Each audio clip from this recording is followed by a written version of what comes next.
Welcome to the Industrial Talk Podcast with Scott McKenzie. Scott is a passionate industry professional dedicated to transferring cutting-edge, industry-focused innovations and trends while highlighting the men and women who keep the world moving. So put on your hard hat, grab your work boots, and let's go. All right, thank you very much for joining the next installment of Industrial Talk, and thank you so much for your support. We are broadcasting here in Austin, Texas. It is the OMG meeting, and it is a collection of people that are smarter than me, and they are solving problems, and they are having great conversations to make the world a better place. They are the heroes of this story, and you're going to come and learn with me because, well, my ear is bleeding after, 4 days of having great conversations with incredible people, passionate about standards and everything else in there. In the hot seat, we have a gentleman by the name of Matt Wilson. I butchered his name. And you're saying to yourself, Scott, how can you butcher Matt Wilson's name? Well, I did. And it was somebody else's name, so that's his name. Sorry. But anyway. I'll answer to Michael, Mark, Matt, whatever you want to call me. You. Yeah. SimVentions is the company, so let's get cracking. Great. Yeah.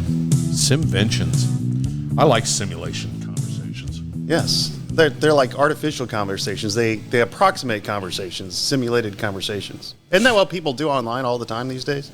Pretty much. Yeah. Wow, look at you, man. You just went right into it. You're absolutely right. I'm just offending everyody in the audience right off. It's the first conversation of Thursday, and he's right off the bat. But it's true.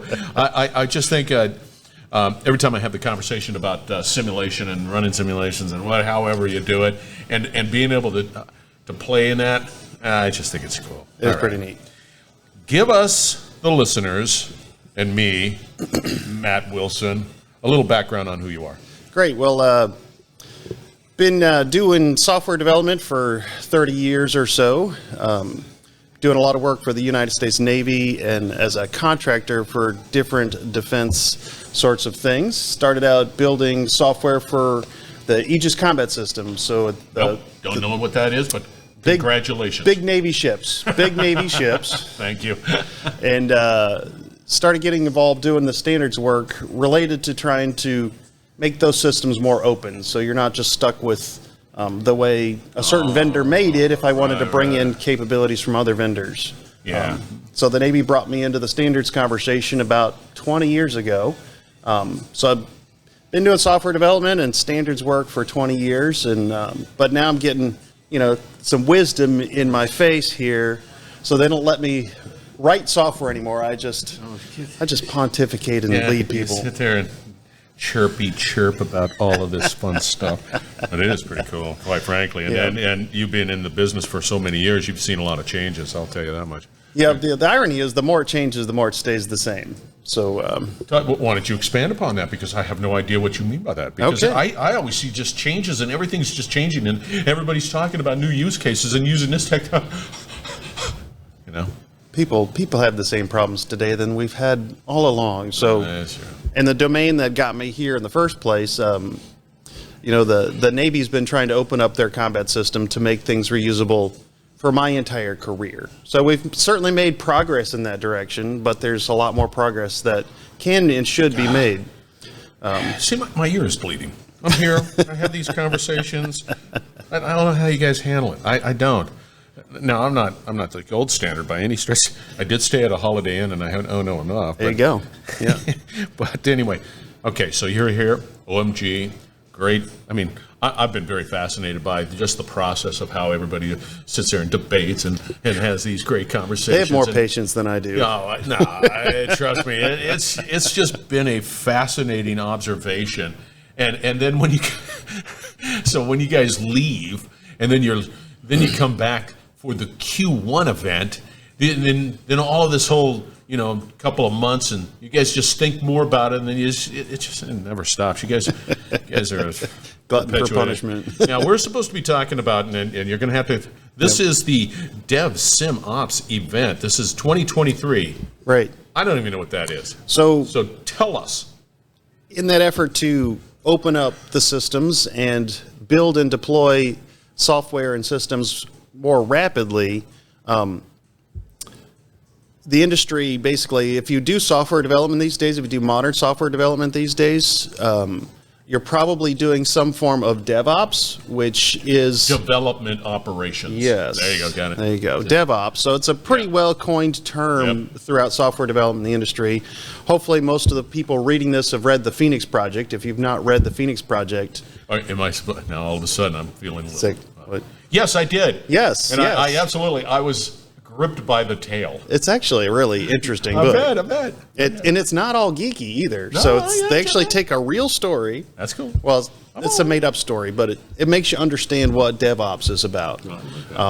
So DevOps is pretty well established. There's lots of vendors out there of DevOps pipelines. There's lots of tools in the space, and there's like 3, 4, 5 different main ways to do DevOps, and that's the process of designing, building, creating, testing, and deploying software using automated processes. And then to automatically deploy those softwares into the production environment and keep those running and updating. So if I realized, this system needs an update, then I can very quickly do an update, run it through the development process, get it tested, and deploy it in real time. Right. Okay. Well, the DoD has realized we need to embrace that more and more in the way we develop software, instead of sitting down and thinking about getting all the requirements perfect before I do anything, and then spend 3 years building something, another 2 years testing it, and then finally delivering it to the fleet. Right. There's desires and objectives out there to do compile to combat in 24 hours. So Wow. it's a lofty goal. But if we're going to get It's doable. You got to do it. Okay. If we're going to get anywhere close to that, we need to more thoroughly embrace DevOps in the DoD sector. But being DoD, you can't do it without security. It's got to be fully secure. It's got to be fully tested. So that's where they crammed the word sec in the middle of DevOps. So that's why you got DevSec, security, development secure operations. There you go. Yeah. See? See? Let me just put that down. There you go. This is my. So you just slipped in security in the middle of DevOps. That's what you did. Yeah, I didn't coin the phrase. Yeah, you did. I'm going to give it to you, man. I did not coin. I know. Nope. All of you out there, a long time. All of you out there doing it. I'm not saying I coined this phrase. Doesn't matter. So is this an event? Yeah. So what we're trying to do is at the OMG we try to develop and create standards to improve the state of practice, or provide consistency to the state of practice, and hopefully enable interoperability and interchange of kinds of things. So I was talking earlier, there are multiple major vendors of DevSecOps tools and pipelines, but it's pretty much, if I choose to go with this vendor's pipeline, I do a lot of work to configure the pipeline and get it working and get all the tools talking to one another and all the handoffs. But then my leadership says, we can't afford to use that pipeline anymore. I want you to go and use this pipeline because I've heard it's better. So all the work you did to set up this pipeline is now not compatible when I move over to this pipeline. So if we can start to look at and establish technology standards to make it more consistent, if I need to move off of this vendor's pipeline onto this vendor's pipeline. Okay, I have to step in. Yes. Because you know what I have in my mind when you say pipeline? Yeah, a pipeline. Yeah. Is that what you're talking about? Or what are you talking about? Because I want to make sure this is clear, because I'm like, I've been out of a pipeline, been in the field. There's a right of way. Boom, there it is. They're not talking about that. Well, it's the coined term for the process and the tools and the automated handoffs between each step in the process to get me from an idea that I want to build to writing the code to do it, to testing the code, to getting it out the door and actually deploying it onto production. See, I got that. Now I'm all in. See, you ask good questions. You should host should host interviews. What? What an idea! Crazy. Because I like to be the not the sharpest guy in the room. Because I'm going to ask that, because I have all these interviews in my head, and I'm going, pipeline. I know what that is. Sure. That's it right there. That's an asset. I'm on the right of way. Didn't we shut down all the pipelines? Exactly. But that's the truth. Yes. But I I understand the word picture associated with DevOps and all of the steps that are in there. And you're right. If you're down this and you're heading down this road and you're making sure everything is connected and you've got it from idea to actual operations over here, and then all of a sudden you shift over here. Yeah, that's not an easy. Well, and your boss or your leadership says, well, you can't do it on this platform anymore. Yeah. We need to move you over to this other pipeline. Yeah. And all of that detailed, complicated work that you did to get all the little pieces aligned so it actually works, you got to, it's not complete redo because you figured it out in one, but you got to re-implement that in a totally different way on the other pipeline. So this 2023 Dev SimOps or SecOps. Yeah. Let's see. You saying Sim because you got your company name, and I'm going, oh my gosh, man! See, I'm here to throw you off. That's what I do. Easy peasy to throw me off. No. So this DevSecOps focus standards, whatever the practice state, making it more efficient, making it more open, right? Yeah. And having those conversations around that effort so that from my idea to actual operations is compressed. Right. Because you've got those standards there, and I can just like, okay, here I go. Yep. And the standards will help. It's a target-rich environment. So let's say I'm a tool vendor. That's part of what my company do is we make novel tools, and we do really cool and analytic things and stuff like that. If I make a software tool that can make a step in the pipeline better, if we have the standard in place, my tool will now work with, I'm not going to name actual vendors, but vendor A's pipeline, vendor B's pipeline, vendor P's pipeline, because there's a clear technical definition of how do I get data out of the pipeline and how do I add value back to it. So that's one of the use cases, that's part of my motivation. So I got the broader motivation for everybody in general, but, standards are about business. Now I'm getting a clearer picture. Oh my gosh, I'm dangerous. No, I'm not dangerous. But I am getting if you have standards that everybody sort of embrace and say yes, and what happens here at OMG, where you get in a room, you actually physically get in a room and you begin to debate and you get to discuss and you develop these standards. But in light of that, with that confidence, with that assurance that these standards have been thoroughly vetted, then it creates a greater likelihood that they can be used in other platforms, and therefore making the shift easier. And so, and correct me if I'm wrong, if I'm a platform person, I would want these standards so that it make it easier for people to use my platform, but then it also makes it easier for me to leave my platform. Well, the irony there is perhaps some vendors might say, well, if I standardize, people aren't going to be stuck in my platform, and not that they actually think that, but it's often the opposite happens. So if I know that you conform and comply with the standards, I'm more comfortable using your product, and I'm probably more likely to buy your product because I know I'm not stuck with you. Not that it's a bad thing. But it gives me the confidence that if I ever needed to, I could move.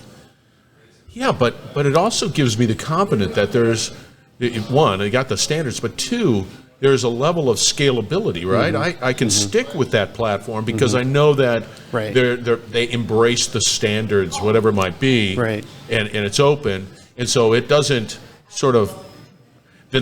it doesn't just sort of pigeonhole me into one way, and I don't want to think about that. It just gives me the greatest flexibility, and it seems that there's a beauty and simplicity to a certain extent.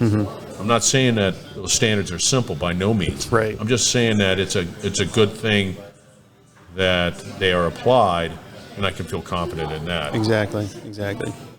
So what we're trying to do with this event in March 2023. Is this also Q?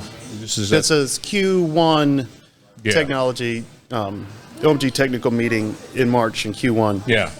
So that'll be in Reston, Virginia. Virginia. We're trying to bring together kind of the thought leaders and the people who do this for a living, and the people who are really struggling with the problems of not having the standards.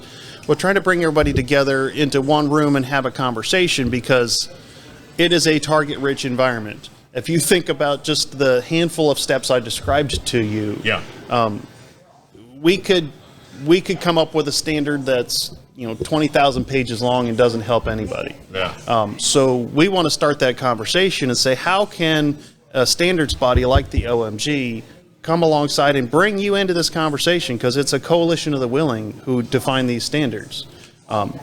We want to draw people into the conversation to actually start working on the pieces of the puzzle that will add the most value to this marketplace. See, and this goes across all the consortiums. Once you have that standard, whatever that conversation is, it impacts, digital twin. It impacts everybody. Absolutely. Responsible computing, you name it. It does. Right.